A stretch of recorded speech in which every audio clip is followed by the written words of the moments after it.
Bonjour tout le monde et bienvenue à l'émission d'après-course du Bulletin GP dans le cadre de ce, on peut le dire, shit show qui a été le Grand Prix d'Arabie Saoudite 2021 disputé dans les rues de Jeddah. Abdoussal avec vous et je suis en compagnie d'une autre personne qui n'a pas tant apprécié le spectacle, Jean-Sébastien Barbeau. Salut Jean-Sébastien. Salut Abdou, et d'entrée de jeu, je dirais une chose. La dernière fois qu'on s'est parlé, toi et moi, on s'était amusé à faire le top 5 des circuits qu'on ne voudrait plus jamais revoir en Formule 1. Bien, j'aimerais pouvoir faire un top 6 aujourd'hui et ajouter maintenant Arabie Saoudite. Ouais. Et moi, j'ai une seule chose à dire par rapport à ce Grand Prix. Fucking hell!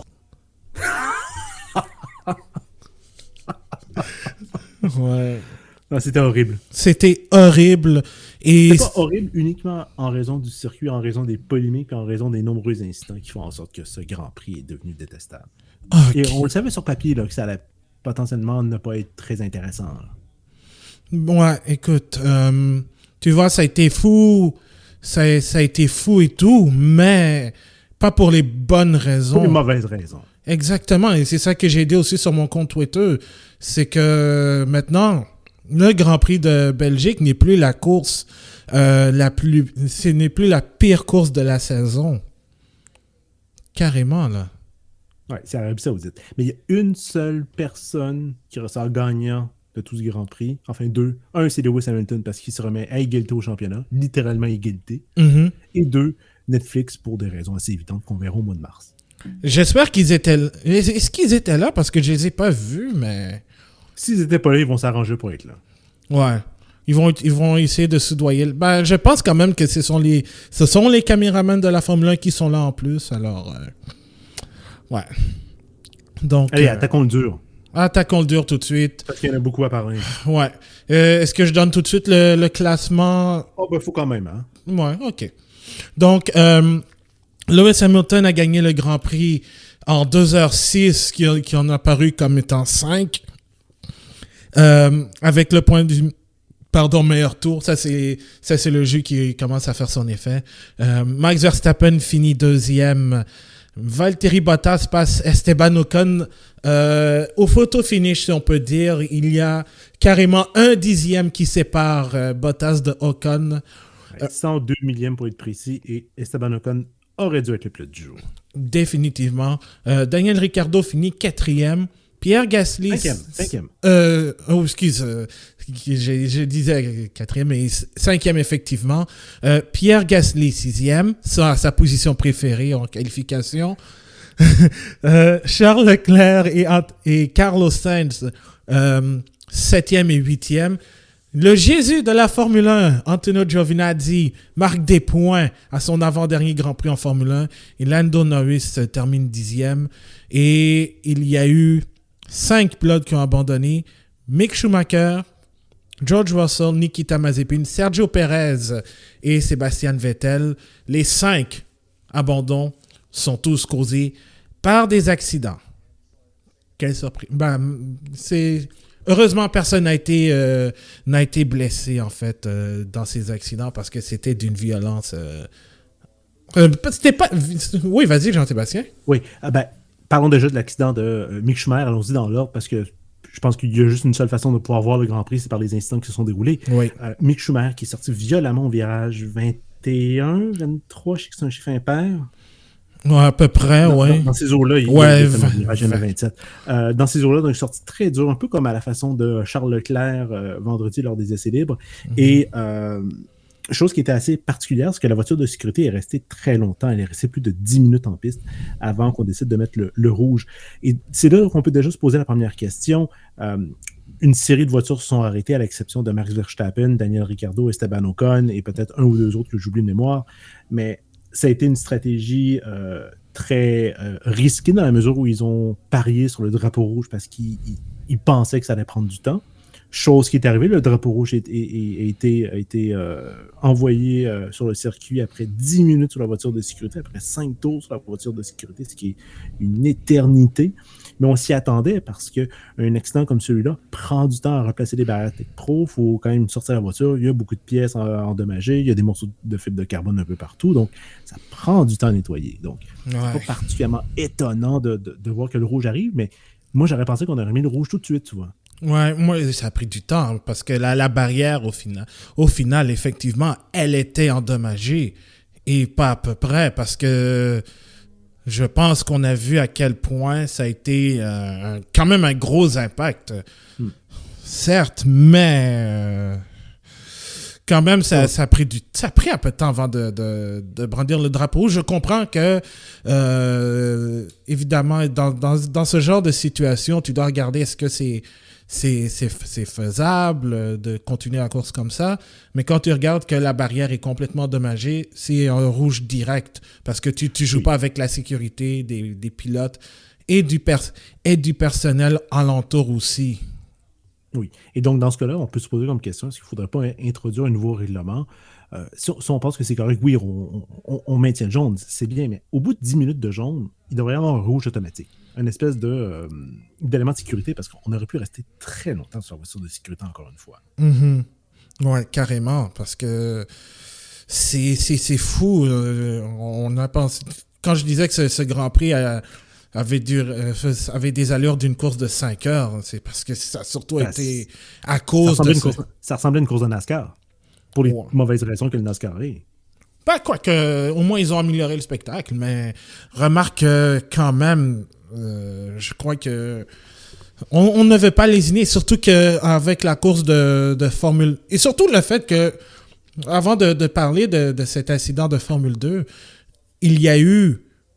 le circuit a été homologué genre mercredi, jeudi, alors que normalement, c'est 120 jours avant le début de l'épreuve pour être homologué, 90 pour des circuits permanents. Alors, évidemment, le circuit en tant que tel était prêt. Certaines infrastructures ne l'étaient pas. Heureusement qu'il y avait des barrières Tech Pro, parce que si c'est sur le mur carrément, là...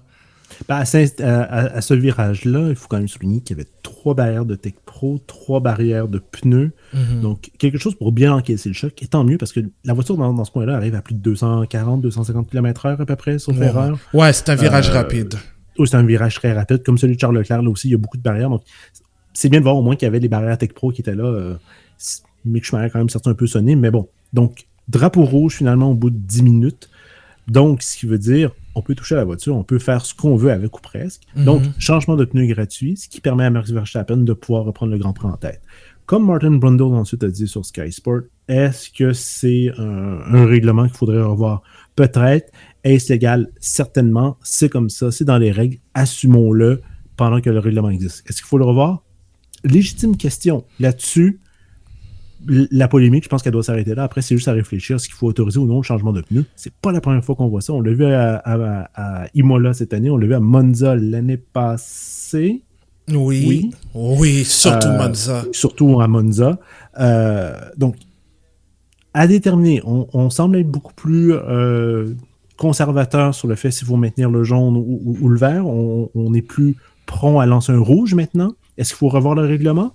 Peut-être. Mais à partir de là, le débat, il n'est plus de notre côté, il est carrément du côté de la FIA des équipes.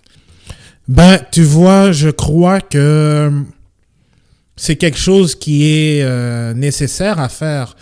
Que, je pense la règle en tant que telle, certes, elle avantage plusieurs, mais c'est pour éviter qu'il y ait des problèmes. Parce que si on revient avec une voiture dont les pneus sont endommagés, ça peut causer des problèmes.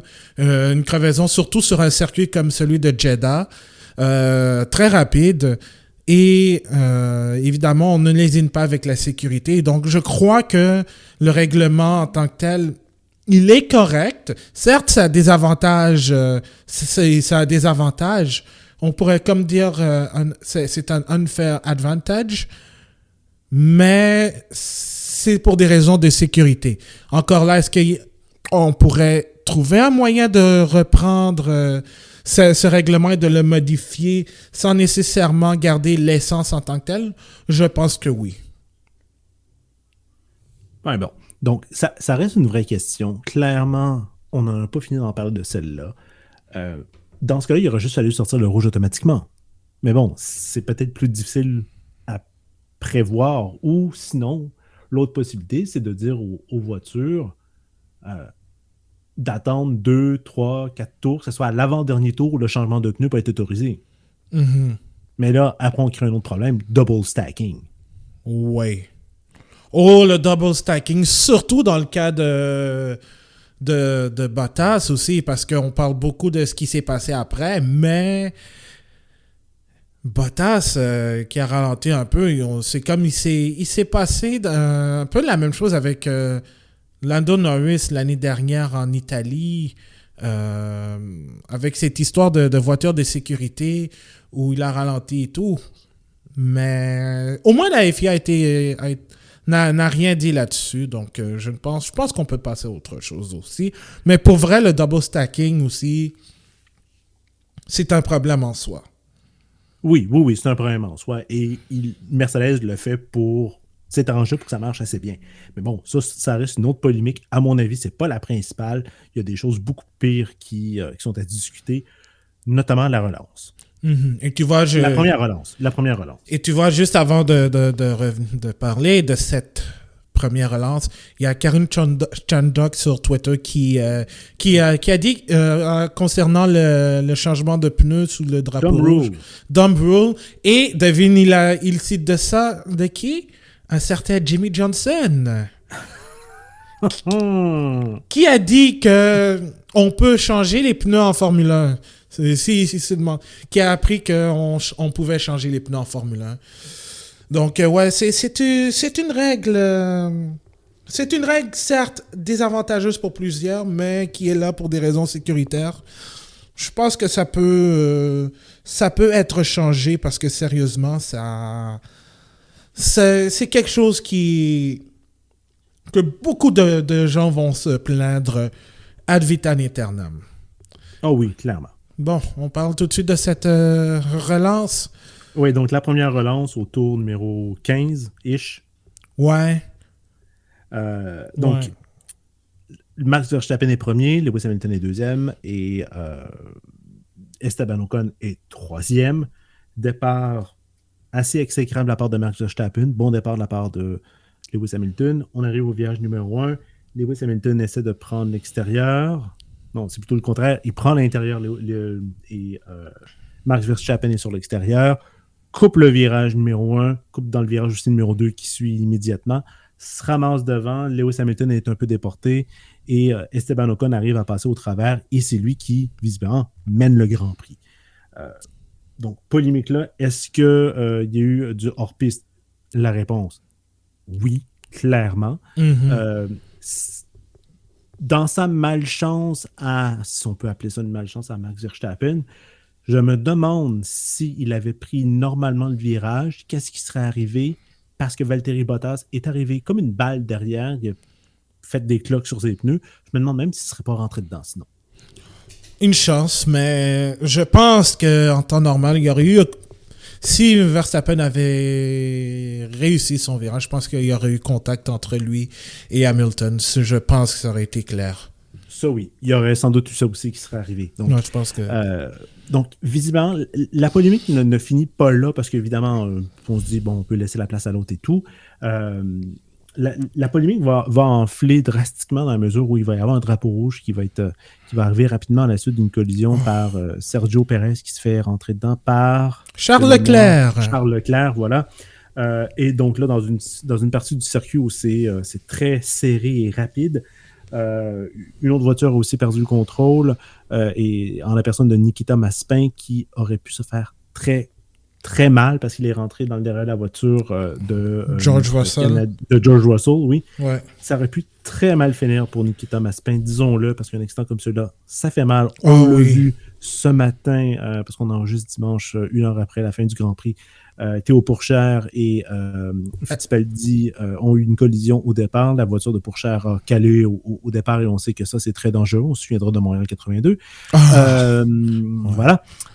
Et aussi pour Perez, ça aurait pu très mal finir parce qu'il était sur le côté. Ils auraient pu nous faire une Alexandro Zanardi et Alexandre Tagliani. Bien malheureusement. Ça n'aurait pas été impossible. Donc, sur ce coup-là, ces deux pilotes-là ont été très, très chanceux s'en sortir sans blessure. Au moins une fausse, disons-le, mais au moins sans blessure. Ah oui, puis honnêtement, pour Perez Leclerc, j'ai un peu de mal à comprendre ce qui était là, mais Russell Mazepin, les deux ont été très malchanceux dans la... Oui, c'est pas de sa faute. Ouais. C'est la faute à pas de chance. Personne n'aurait pu arrêter ça. Pour une fois, c'est vraiment, vraiment pas de sa faute. Ouais. Et donc, là, ce qui arrive, nouveau drapeau rouge. Évidemment, ça allait de soi, parce que les voitures pouvaient passer nulle part. Et donc là, on assiste à une espèce de négociation, littéralement, entre les différentes équipes via la FIA pour savoir, dans une espèce de gentleman agreement, qu'est-ce qu'il faudrait faire pour reprendre le Grand Prix. Est-ce que ça t'arrange si nous on part deuxième, lui est premier, l'autre est troisième, etc. Mm-hmm. Puis on a vu Red Bull essayer de négocier en disant est-ce qu'on peut laisser Ocon premier, mettre notre pilote Verstappen deuxième et Hamilton troisième. Ils ont essayé de jouer la non-pénalité alors que c'était, il me semble assez clair, qu'il aurait dû laisser sa place. Donc il y a eu un beau jeu de négociation qui s'est déroulé qui certainement pas n'avantage la Formule 1 là-dedans en aucun point. Tout le monde avait l'air imbécile. Oui.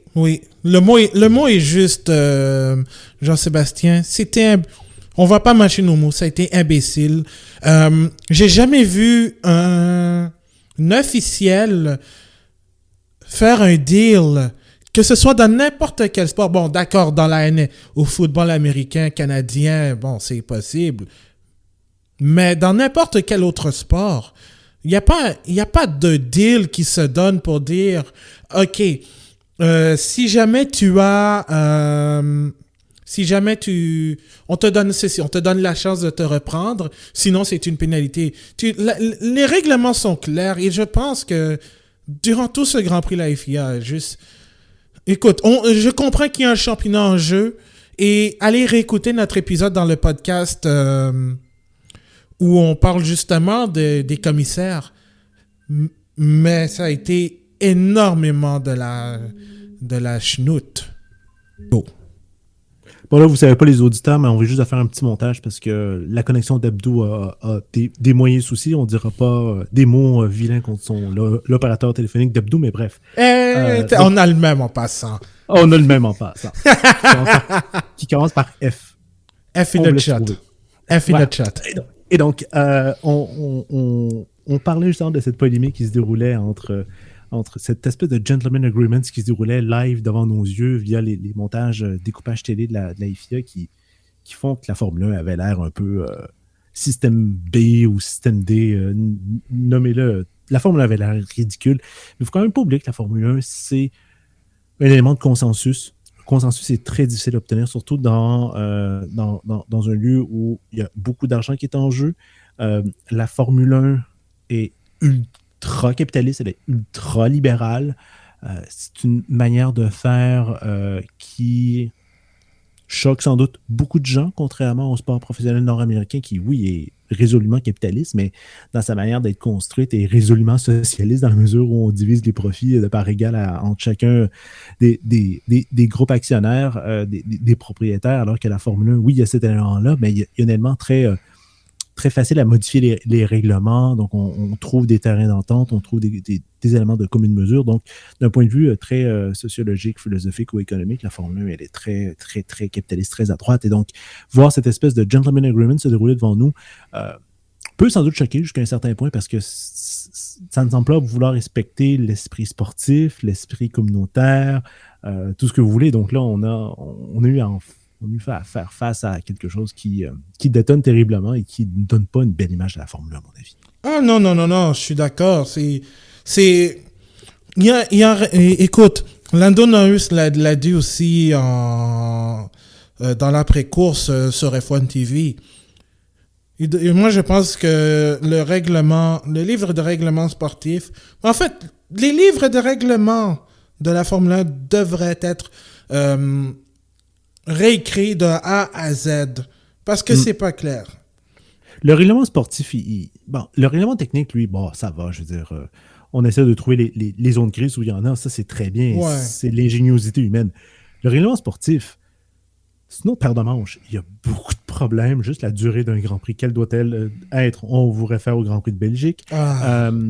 Cette idée de l'arrêt au puits gratuit sous drapeau rouge, tout le reste, il y a beaucoup de zones qui ne sont pas claires, qu'il faudrait vraiment beaucoup plus encadrer pour que ce soit très technique, justement, dans l'esprit sportif, mais on nous emploie y être. Donc, ça nous a donné cette polémique-là qui je pense qu'on va en parler encore dans 20 ans. Ça me semble assez clair, mais enfin, quoi qu'on risque de l'oublier parce qu'il y a des choses qui sont encore pires qui se sont déroulées. Donc, si on avance un petit peu, Abdou, si tu me permets, on arrive à la deuxième relance. Donc, comme prévu, on a ce gentleman agreement qui se déroule. Ocon repart en pole, qui au passage pilote qui a mené le plus grand nombre de tours derrière Lewis Hamilton et Max Verstappen. Chapeau quand même là-dessus. Il faut dire aussi qu'il a gagné un Grand Prix. Oui.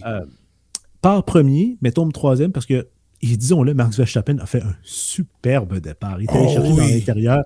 Lewis Hamilton ne l'a pas vu venir. Peut-être en fait qu'il l'a un petit peu vu venir, mais Max Verstappen a de très bons freins. Il est allé chercher le virage numéro 1 à l'intérieur, a pu dépasser 2 pilotes. Faut le souligner, ce dépassement était majestueux. Oui, ça c'était osé, culotté, brilliant. C'est 5 étoiles, ça. Ça, c'est un dépassement 5 étoiles. On a dépassé 2 d'un coup. On voit uniquement ça sur F1 2021 sur les jeux vidéo. Ouais.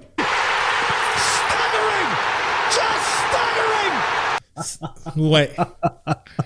Oui, ou insérer aussi un commentaire de Gold d'un commentateur latino-américain aussi. Oui, exactement. C'est carrément ça. C'était un très beau dépassement. Et à côté, tu avais Hamilton et Ocon qui se sont touchés, mais rien de grave là-dessus, en fait. Je pensais que l'aileron allait...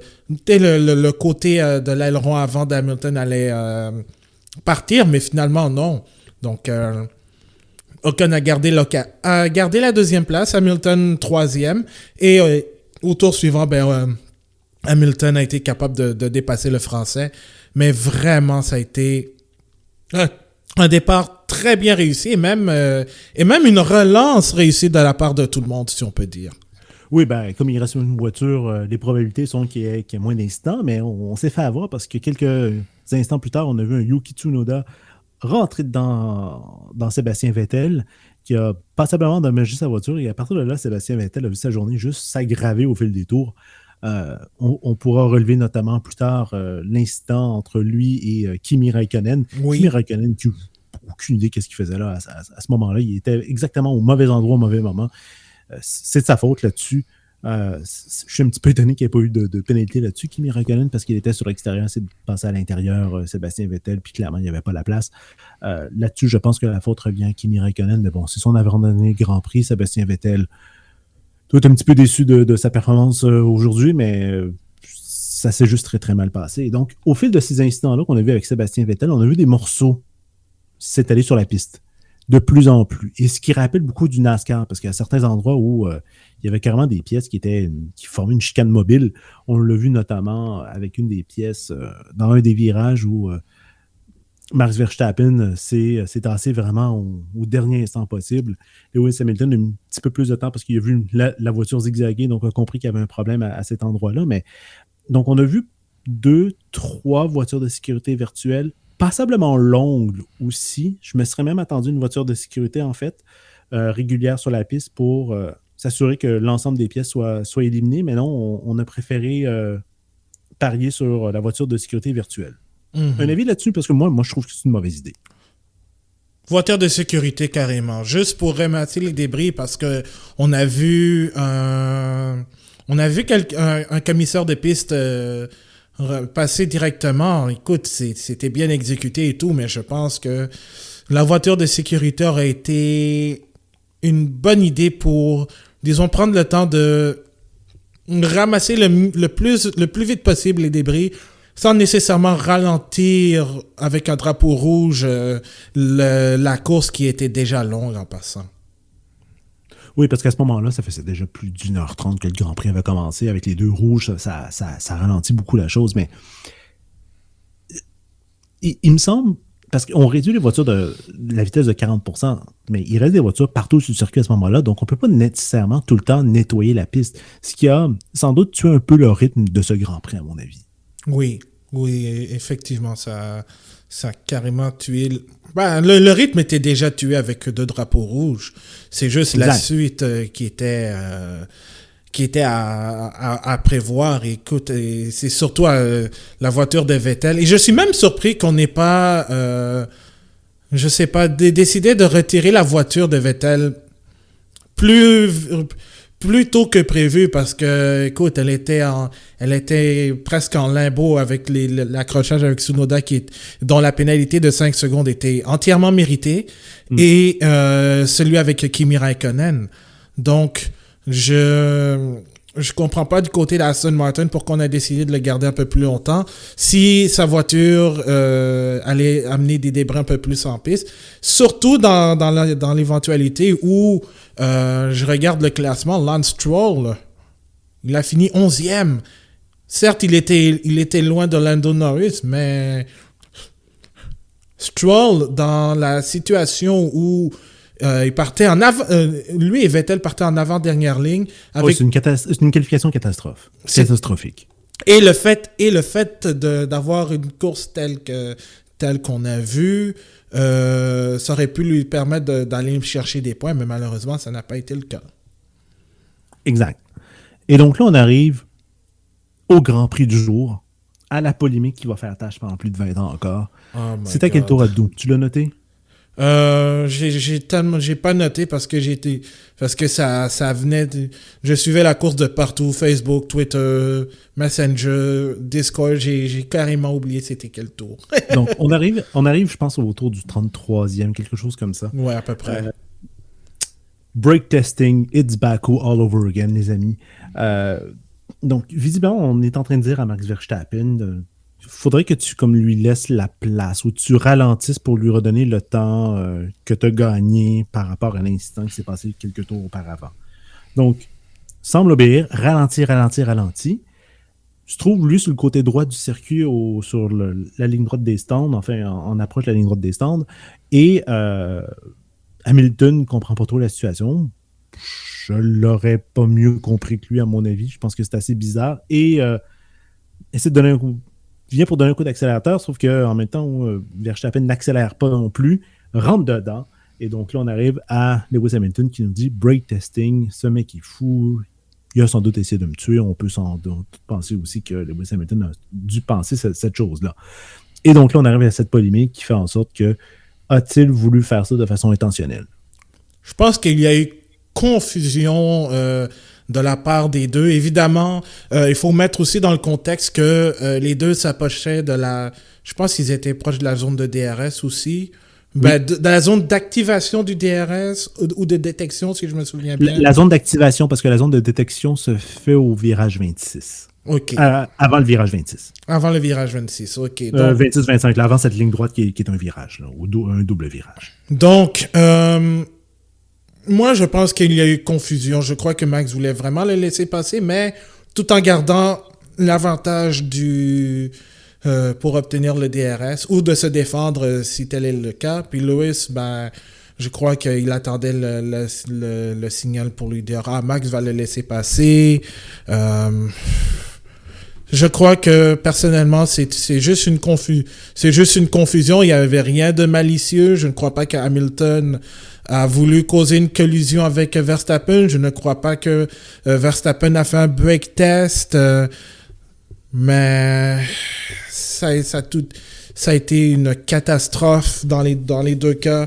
On a entendu aussi Ron Meadows, on pourrait dire le bras droit de Toto Wolff chez Mercedes, être en beau fusil envers Michael Massey parce qu'il avait reçu l'ordre de Michael Massey de dire il faut que Max laisse passer Lewis et le temps que Meadows dise aux ingénieurs d'avertir Lewis que Max va le laisser passer, boum, il y a eu l'accident, donc... Ouais, c'est là qu'on arrive à un certain manque de communication. Et l'incident, juste pour rappeler, c'est au 38e tour où Max et Lewis se sont rentrés dedans. Parce qu'au tour précédent, Hamilton a essayé de dépasser Verstappen au virage 1 et 2. Et Verstappen a encore une fois coupé comme il avait fait lors de la première relance. Donc, ce qui amène une certaine problématique au niveau de la communication, c'est qu'elle n'est pas bidirectionnelle ou elle n'est pas tridirectionnelle dans la mesure où c'est la FIA qui parle à une équipe à la fois et l'équipe peut uniquement parler à la FIA.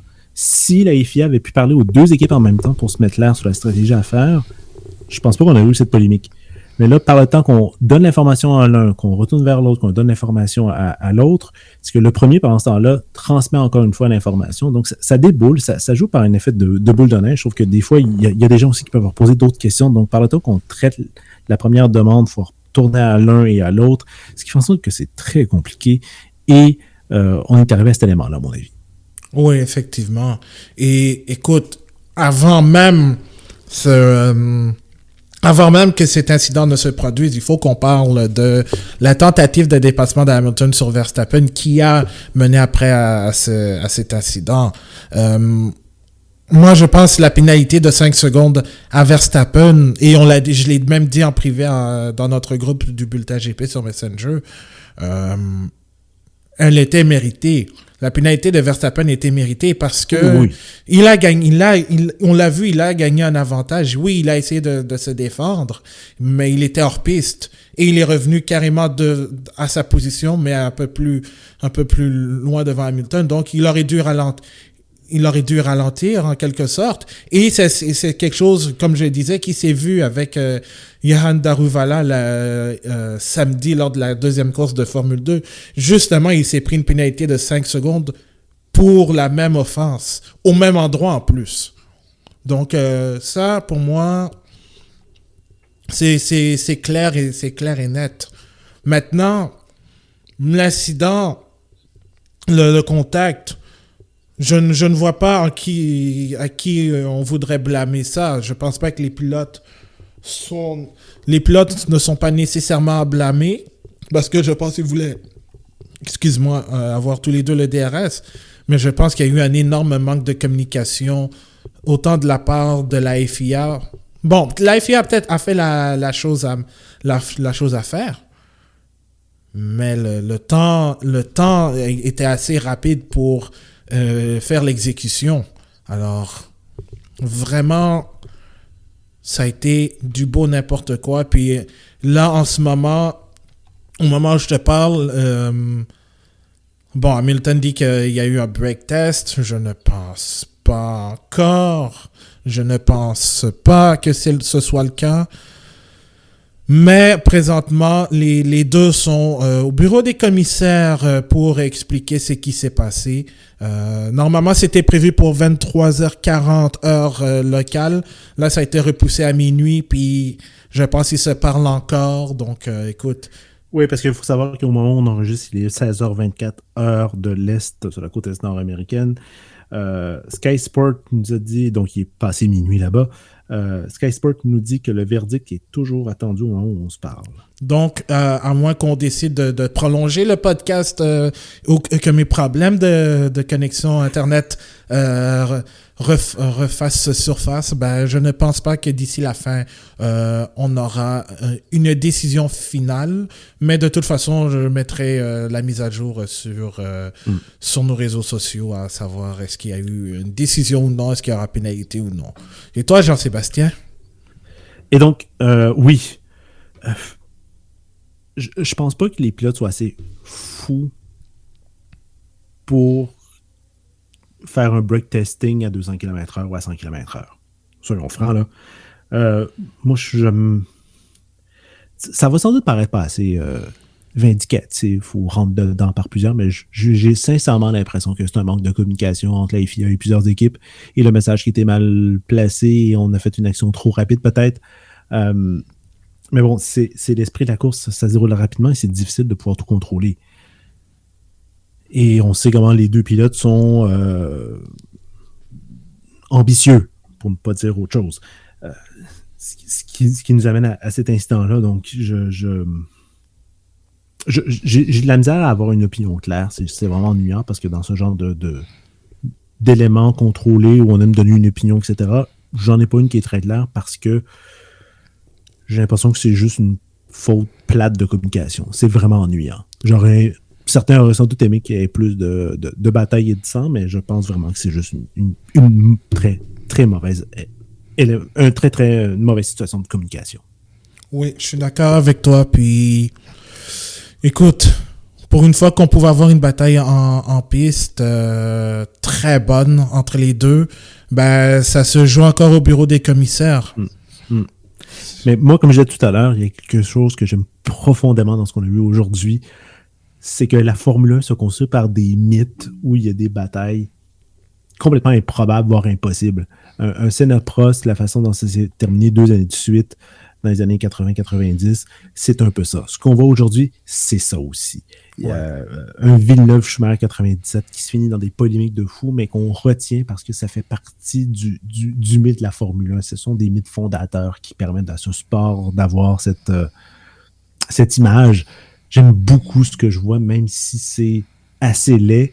Dans 10, 15, 20 ans, on va s'en rappeler comme des grands moments de l'histoire de la Formule 1. Ouais, je suis d'accord. Écoute, quand je disais c'est une des plus belles batailles que j'ai vues, mais qui est ruinée par des chamailleries de cours d'école, puis toute la toxicité qu'on retrouve sur les internets.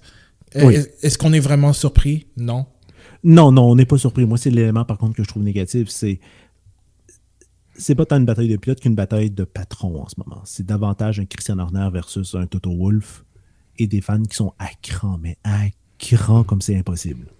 Ouais, écoute. Et j'ai l'impression que l'année prochaine, ça peut être pire avec George Russell. Ouais, ça va péter en crise. Écoute. Ça va péter. Écoute, présentement, parce que, bon, si vous avez écouté le dernier épisode du podcast du Bulletin GP, ben, je suis modérateur du groupe F1 Québec, puis écoute, ça déboule comme ça se peut pas. Donc, pensez aux gars qui s'occupent de la modération aussi, mais... Oui, c'est pas cool de faire de la modération. En ce moment-là... Non. Ça... Et donc, si on revient au Grand Prix, Abdou, oui. Non, c'est ça, oui, vas-y, on va revenir. 43e tour, Hamilton dépasse finalement Verstappen. Oui. Clean, propre, rien à dire là-dessus. Remporte le Grand Prix et se retrouve à égalité de points avec Max Verstappen. Et si le Grand Prix d'Abu Dhabi, les deux abandonnent, c'est Max Verstappen qui remporte quand même le championnat parce qu'il y a un avantage au nombre de victoires gagnées. Donc, essentiellement, comme a dit notre cher ami Pierre Maillot et qu'on salue, comme dit Rabat, the winner takes it all au prochain Grand Prix. Incroyable. Et je m'en remets. J'essaye de me remettre de son jeu de mots, là, parce que. 21 Grands Prix, et ça se finit comme ça a commencé au mois de mars. Celui qui finit devant, c'est lui qui gagne. C'est ça. Et tu sais, si jamais les deux devaient abandonner, c'est Max qui gagnerait, ouais, certes. Exact. Mais tu sais quel Grand Prix aurait été catalyseur? Monza? Non. Belgique. Quel? Belgique. Oh! Oui, Belgique. Parce que si le Grand Prix avait dépassé 75%...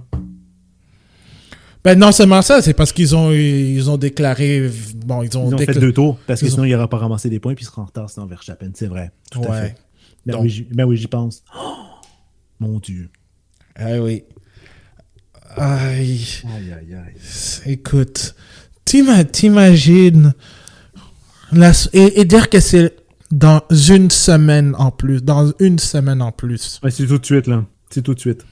Écoute, j'aurais préféré qu'on se calme un peu, parce que je pense que ça ne sera pas le cas, mais non. Ça va être fou. Donc, les deux sont à 369,5. Celui qui va chercher un demi-point en plus que l'autre est assuré de gagner le championnat. Verstappen a juste à avoir le même nombre de points que Lewis Hamilton, c'est-à-dire 0 et gagner le championnat pareil. Donc, on place le championnat... pour la première fois, le championnat, depuis 2016, sera décidé au dernier Grand Prix. Tant mieux. Ça, c'est le fun. Ça veut dire qu'au moins, ce Grand Prix-là va devenir intéressant parce qu'à Abu Dhabi, on se souviendra la semaine passée, dans le dernier balado, moi, je l'ai mis dans les Grands Prix que je ne souhaite pas revoir parce que c'est pas un circuit super intéressant. Au championnat des constructeurs, par contre, là, visiblement, ça semble être plié pour Mercedes qui mène 587,5 face à 559,5 pour Red Bull. Là-dessus, avec 38 points d'avance, c'est fini, à mon avis. Il faut juste compter 5 points en plus. Tu veux savoir qu'est-ce que Christian Horner a dit à propos de tout ce chaos? Ah oui, allez. The sport missed Charlie Whiting today. La F1 manquait de Charlie Whiting. Ah oui, définitivement. Parce que lui, au moins, aurait pu trouver une solution, je pense. Michael Massey n'est pas mauvais. Je suis pas prêt à contester Michael Massey, mais il y avait beaucoup de choses aujourd'hui et Michael Massey, je pense, manquait juste un peu d'expérience. Ouais, mais ça vient avec le temps, comme on dit. Ça vient avec le temps. Je suis sûr que dans quelques années, Michael Massey, on va dire, il est très bon. Mais là, aujourd'hui, même les meilleurs, je pense qu'ils auraient eu beaucoup de misère. Je pense que même Charlie Whiting aurait pu avoir un petit peu de difficulté. Ouais, mais écoute, ça a été quelque chose, ce Grand Prix. On va parler aussi de quelque chose qu'on a manqué la poursuite entre Ocon et Bottas pour la dernière place sur le podium. Oui, on l'a pas vraiment vu. On a manqué à l'avant-dernier tour. Il y a eu un chassé croisé entre les deux pilotes où Bottas a pu dépasser Ocon, mais Ocon a repris la tête. Donc, on ne l'a pas vu à l'écran. Je suppose que c'était au virage 1 et 2, mais c'était pas totalement clair. Mm-hmm. Mais Bottas a mis toute la gomme dans le dernier virage. Il a pu le dépasser par un maigre 102 millième. Et Bottas le savait qu'il avait dépassé. On l'a vu rapidement, le point élevé. Fier d'avoir terminé troisième. Donc, non, là-dessus, une très belle bataille à la fin, mais malheureusement, on ne l'a pas vu. Ouais, donc, écoute... C'est quand même quelque chose d'avoir eu de ne pas avoir eu cette bataille, en fait, parce que ça aussi, certes, Hamilton était déjà parti, en fait.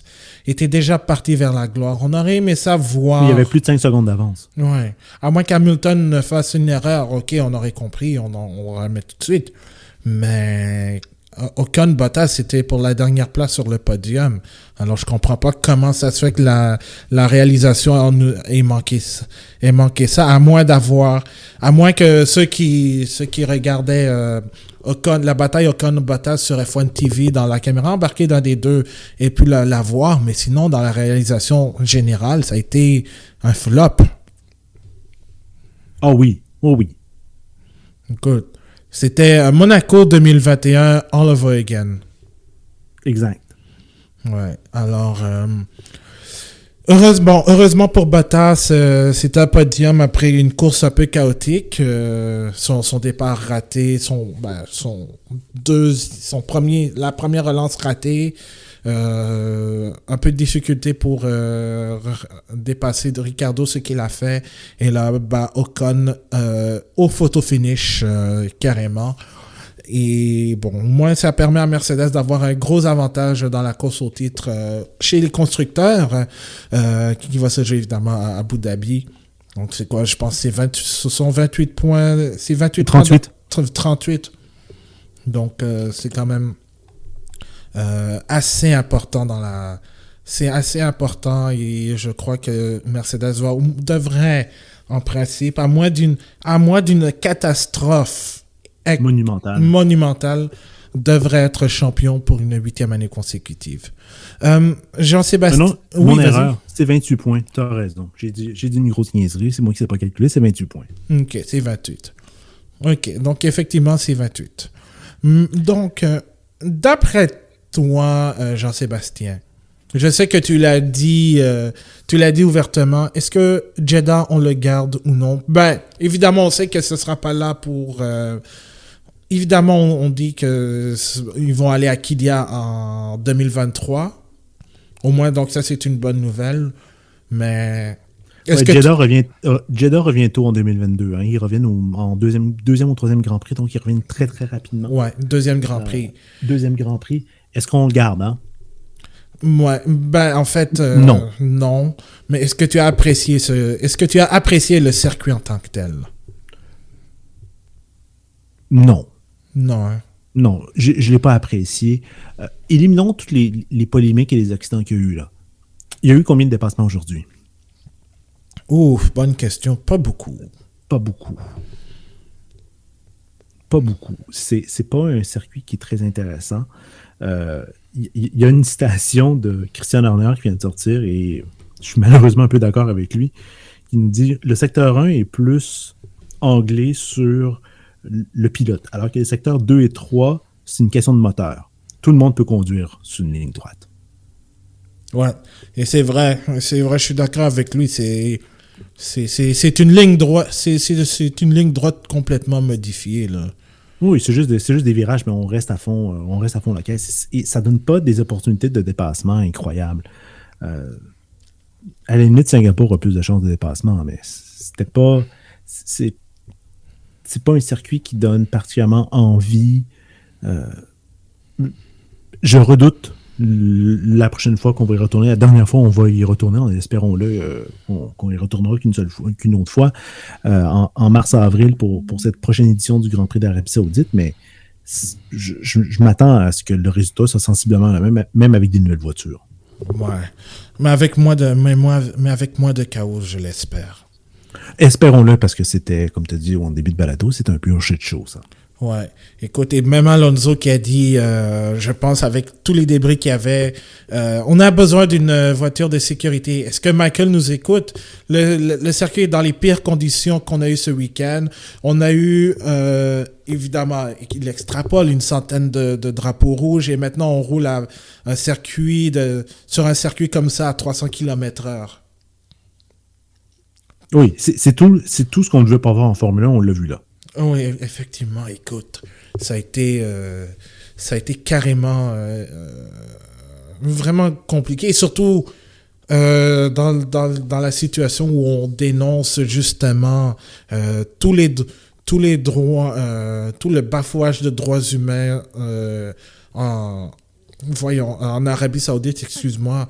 Et là, il y a eu beaucoup de pression pour que Justin Bieber, qui est en spectacle en ce moment même, annule son show et qu'il se concentre à travailler sur les Team Beeps. Je sais pas si tu les as goûtés, mais... non, je m'intéresse très peu à l'actualité de Justin Bieber. Ok, donc c'est une bonne chose, mais...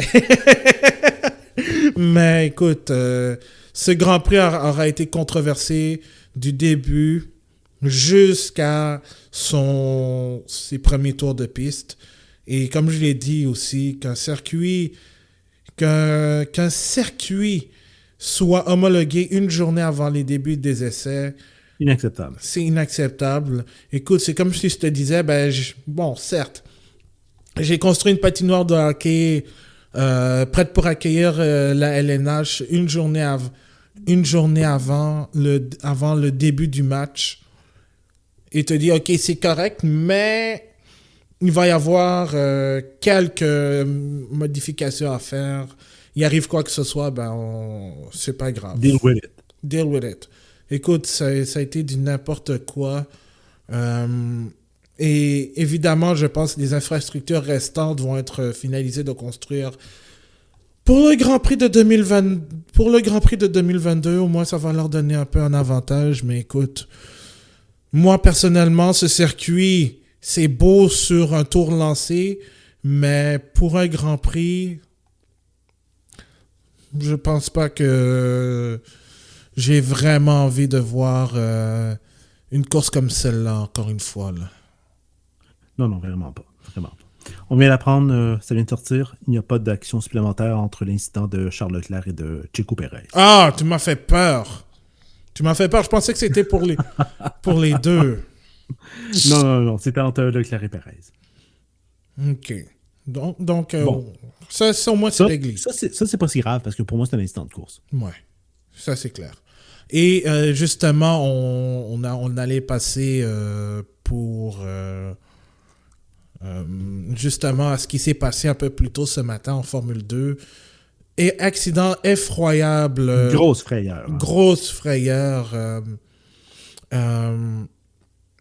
Il y a eu... Bon, Théo Pourchaire a eu sa voiture calée. Et il y a Enzo Fittipaldi qui, en essayant d'éviter le tout, a malheureusement percuté l'arrière de la Art GP de Pourchaire. Les deux ont été transportés à l'hôpital et je viens de voir un tweet de Pourchère passer pour dire que il va globalement bien. Pour le moment, il ne sait pas si c'est la fin de la saison pour lui parce que la Formule 2 va retourner. Il y a la course à Abu Dhabi la semaine prochaine. Mais globalement, il va bien. On attend encore des nouvelles de Enzo Fittipaldi qui, lui, a été transporté à l'hôpital par hélicoptère, mais il était conscient au moment du transport, donc au moins c'est une bonne nouvelle. Mais on espère qu'il y aura rien de grave aussi pour Enzo Fittipaldi. Mais selon Sky Sports, l'impact aurait été de 72 G. Ouais. L'impact de 72 G est violent d'un côté, mais heureusement, les voitures sont beaucoup plus sécuritaires parce qu'on se souviendra, comme je disais plus tôt en balado, un certain Riccardo Paletti, le 13 juin 1982, est mort dans un accident identique sur le circuit Gilles Villeneuve. Ouais. Écoute, et avec un feu terrible en plus de ça. Ah oui, le feu en plus, c'est ça qui a pris, mais à mon souvenir, je pense que Paletti était mort sur le coup. Ouais. Parce qu'il bougeait pas. Ouais, exactement. Je pense que c'est le cas, en fait, mais je pourrais pas vraiment le dire. Mais on a évité un drame de très peu, mais ça a été et ça a causé évidemment un drapeau rouge, mais aussi la réduction de la distance de la course parce que ils étaient en retard sur le Grand Prix. En retard sur le Grand Prix, sur les cérémonies en plus pour rendre hommage à ça, Frank Williams, la parade évidemment. Et dans tout ça, Oscar Piastri a gagné la course principale, mais avec la moitié des points. Donc, ça veut dire, ce qui voulait dire qu'il ne pouvait pas être sacré champion à Jeddah parce qu'il lui fallait 18 points de plus que Guan Yu Zhou. Mais il aura la chance de se reprendre à Abu Dhabi parce qu'il a 51 points et demi d'avance parce qu'on a attribué la moitié des points pour la course principale. Il a 51 points et demi d'avance sur Guan Yu Zhou. Et normalement, le maximum que tu pourras avoir, c'est 52. Donc, à moins que quelqu'un fasse une remontada de fou sur la sprint 2, je ne pense pas qu'il y ait quelqu'un je ne pense pas que Zhou sera en mesure d'aller chercher 52 points et que Piastri n'en marque pas, à moins qu'il déclare forfait ou quoi que ce soit.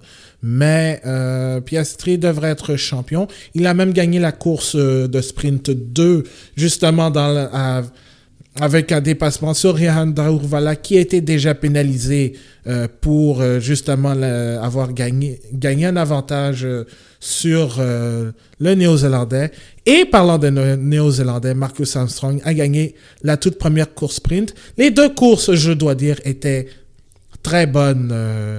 Il y avait de l'action coup sur coup, mais le feature, le principal était beaucoup plus terrible. Et c'est ce qui a marqué, en fait... Est-ce que je pourrais dire une journée... C'est pas une journée noire, mais une journée très difficile sur le circuit de Jeddah, à tous les sens du terme. Oui, on ne retient pas beaucoup de choses de positif de cette journée ou de ce circuit. Ouais, exactement. Donc, Et on a vu aussi droit à un petit peu de greenwashing de la part de la Formule 1, disant que en construisant le circuit, les autorités locales ont nettoyé la lagune et ont planté 2000 arbres. Wouhou! On a sauvé la planète. Ben écoute, ça a été du greenwashing tout au long de la saison. Oui. Oh, écoute, la Formule 1 veut bien faire, mais à chaque fois... Non, on les prend pas au sérieux. Hein? Non. Écoute, si je te disais que en 2021, on a assisté à des shit shows. Jeddah, c'en était un. Belgique en était un autre. En IndyCar, Nashville, ça a été... Je me souviens, j'ai regardé la course en rediffusion. Ça a été une catastrophe terrible. Le premier Grand Prix de Nashville en IndyCar était un shit show aussi. Écoute, j'aime le circuit, mais la course était de la vraie marde. Et je Et je pèse sur mes mots, c'était de la vraie merde. Et je crois que... Et je pense que Jeddah va se retrouver aussi comme le plus gros shit show dans la course automobile en 2021. Juste. Je sais pas à quel point, mais écoute, évidemment, moi, mes pensées, j'ai oublié de dire, mes pensées vont envers Enzo. Je lui souhaite un prompt rétablissement. Parce que 72G, là, c'est... Ah, ça fait mal. Ça fait très mal. Combien il avait eu, Romain Grosjean, encore l'année passée?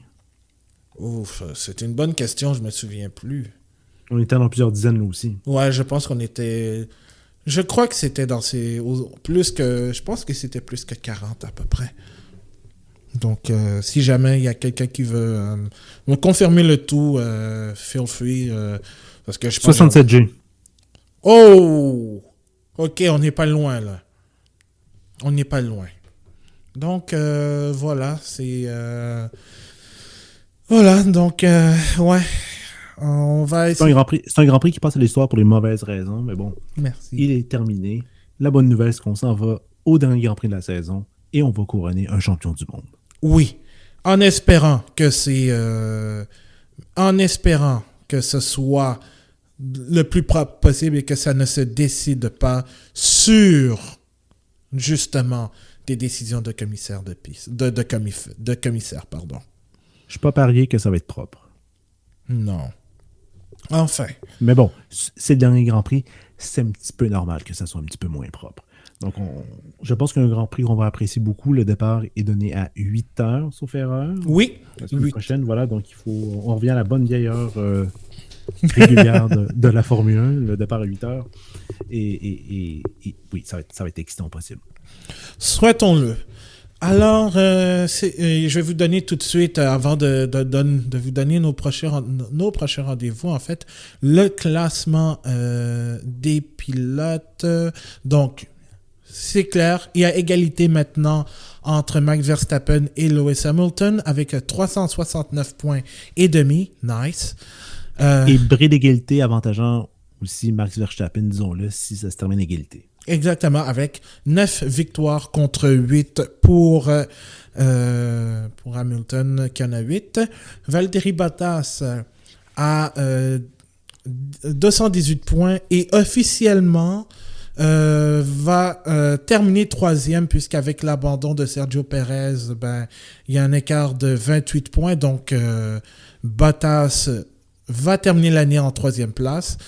Charles Leclerc passe maintenant devant Lando Norris au 5e rang. 158 contre 154 pour... donc, c'est avantage Leclerc sur Norris. Carlos Sainz se rapproche aussi avec 149 points et demi. Daniel Ricciardo est 8e avec 115 points. Pierre Gasly à 100 points pile. Et Fernando Alonso complète le top 10 avec 77 points. Et Esteban Ocon, grâce à sa 4e place, est maintenant à 5 points de Alonso. Au championnat des constructeurs, maintenant, on sait que ça va se jouer entre Mercedes et Red Bull. Je crois que c'est un secret de Polichinelle. 587 points. On l'avait dit, c'est 28 points d'avance que Mercedes a sur Red Bull. Ferrari, à moins d'une catastrophe, devrait s'assurer de la 3e place au championnat des constructeurs. Et ça, c'est un chapeau à l'écurie qui a fait une belle remontée. McLaren... 28 points d'avance. 28 points d'avance sur McLaren. Imagine, donc 28 points, c'est pas encore décidé, mais Ferrari est à un cheveu de réaliser l'exploit de terminer 3e. McLaren en chute libre depuis quelques Grands Prix est à 269 points. Depuis Monza? Oui, depuis la victoire de Ricciardo à Monza, chute libre carrément. Alpine maintenant a un gros avantage sur AlphaTauri, 149 contre 120. Aston Martin a autant de points que Fernando Alonso, 77. Oh, ouch. Je dis ça, je dis rien. Williams reste avec 23 points. Les 2 points, et je tiens à profiter pour saluer Julien s'il nous écoute. Le Jésus de la Formule 1, avec ses 2 points, permet à Alfa Romeo d'avoir 13 points. Et Haas, malheureusement, en a 0. Williams, disons juste une chose. Williams est 8e au championnat des constructeurs. C'est à cause de la Belgique. Oui. On parlait justement de Verstappen si jamais il devait gagner. Au constructeur, Williams est devant Alfa Romeo à cause de la Belgique. Et oui, effectivement. Et il y a 10 points d'écart, ils sont là, les 10 points. Et voilà. La deuxième place de George Russell a changé carrément la donne et Alfa Romeo est encore en furie après la décision de la FIA. Ça, c'est clair. Alors, notre prochain rendez-vous, ce sera la semaine prochaine pour l'après-course du Grand Prix d'Abu Dhabi qui va décider qui, entre Lewis Hamilton et Max Verstappen, sera sacré champion. Alors, évidemment, on sera là après le Grand Prix, le dimanche même du Grand Prix, pour vous amener le tout en fait. Et évidemment, n'oubliez pas qu'à la fin de l'année, on a la revue de l'année le 31 décembre pour revenir à froid, Dieu merci, sur cette saison folle de Formule 1 avec un invité spécial dont on taira le nom. Hein, Jean-Sébastien? Qu'est-ce que j'ai dit? J'ai rien dit, moi. Ah, ok. C'est bon. On a un invité spécial la semaine pour la revue de l'année. Un vrai fan de Formule 1. Un vrai fan de Formule 1. Donc, je vous laisse deviner c'est qui, si vous êtes capable. Mais sinon, il y a Histoire de F1 qui est en préparation aussi. Donc, au cours des prochaines semaines, ça devrait sortir. Donc, l'épisode ainsi que les autres sont disponibles sur toutes vos plateformes de balado-diffusion préférées. Retrouvez-nous aussi sur bulletingp.com si vous voulez lire les avant-courses, chroniques. Et j'en profite aussi même pour faire un dit et pensé pour revenir sur certaines sur un genre de mini-revue de l'année dans le monde de la course automobile aussi. Alors, bulletingp.com et on est disponible sur Facebook, Twitter et Instagram @lebulletingp. Jean-Sébastien, un énorme merci d'avoir été là. Un grand plaisir. Effectivement, puis je crois qu'on va aller se calmer après une telle mascarade. Donc, merci d'avoir été là et évidemment, je crois qu'il n'y a pas de nouvelles supplémentaires. Donc, on conclut là-dessus. On continue toujours de rouler avec le bulletin GP et on se retrouve la semaine prochaine pour l'après Grand Prix d'Abu Dhabi. C'est ça, d'Abu Dhabi. Salut tout le monde.